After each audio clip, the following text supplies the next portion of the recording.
భారతదేశాన్ని అంతరిక్షంలో స్వయం సమృద్ధిగా నిలబెట్టాలని కలలు కన్న గొప్ప శాస్త్రవేత్త నంబి నారాయణ్ గారి జీవితం మనకు ఒక అద్భుతమైన స్ఫూర్తి కథ. 1990లో ఆయన భారత అంతరిక్ష పరిశోధన సంస్థ ఇస్రోలో క్రయోజెనిక్ రాకెట్ ఇంజిన్ ప్రాజెక్టుకు నాయకత్వం వహించారు.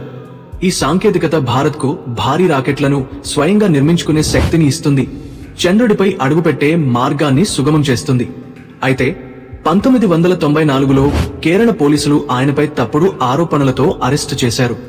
ఆయనపై రాకెట్ రహస్యాలను విదేశీయులకు అమ్మేశాడు అనే అబద్ధపు కేసు వేసి జైలులో నిర్బంధించారు. ఒక గొప్ప శాస్త్రవేత్తను కొట్టారు, చిత్రహింసలు చేశారు, అవమానించారు, గూఢచారి అని పిలిచారు.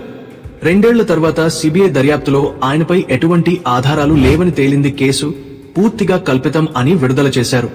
కానీ ఆ 2 సంవత్సరాల అవమానం, వేదన, ఆయన కుటుంబం అనుభవించిన మానసిక బాధలు అవి ఎప్పటికీ మరచిపోలేని గాయాలుగా నిలిచిపోయాయి. ఈ అబద్ధపు కేసు కారణంగా భారత్ యొక్క అంతరిక్ష ప్రగతికి 16 సంవత్సరాల ఆలస్యం జరిగింది. అయినా కూడా నంబి నారాయణ్ గారు తన కృషి పట్టుదల వదలలేదు. తన శరీరాన్ని వారు బాధపెట్టినా ఆయన ఆత్మను మాత్రం ఎవ్వరూ తాకలేకపోయారు. ఆయన తిరిగి ఇస్రోకు వచ్చి కొత్త తరానికి మార్గదర్శకుడిగా నిలిచారు. ఆయన పరిశోధనలు, సాంకేతిక మార్గదర్శకతే నేడు చంద్రయాన్, గగనయాన్ వంటి భారత అంతరిక్ష విజయాల పునాది అయ్యాయి. 2019లో భారత సుప్రీంకోర్టు ఆయనకు నష్టపరిహారం ఇవ్వాలని ప్రకటించింది. కానీ మనం ఆలోచించాలి, దేశం కోల్పోయిన 16 సంవత్సరాల ఆవిష్కరణలను, ఒక శాస్త్రవేత్త గౌరవాన్ని ఆ ₹1 కోటి తిరిగి తీసుకురాగలమా?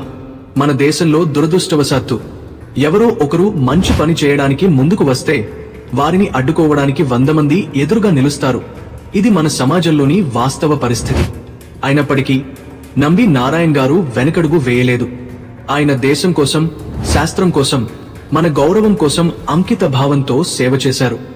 ఇలాంటి మహానుభావులు ఉన్నందుకే భారత్ నేడు అంతరిక్షంలో గర్వంగా నిలుస్తోంది. మనమంతా నంబి నారాయణ్ గారికి ఎప్పటికీ రుణపడి ఉంటాము. జై హింద్.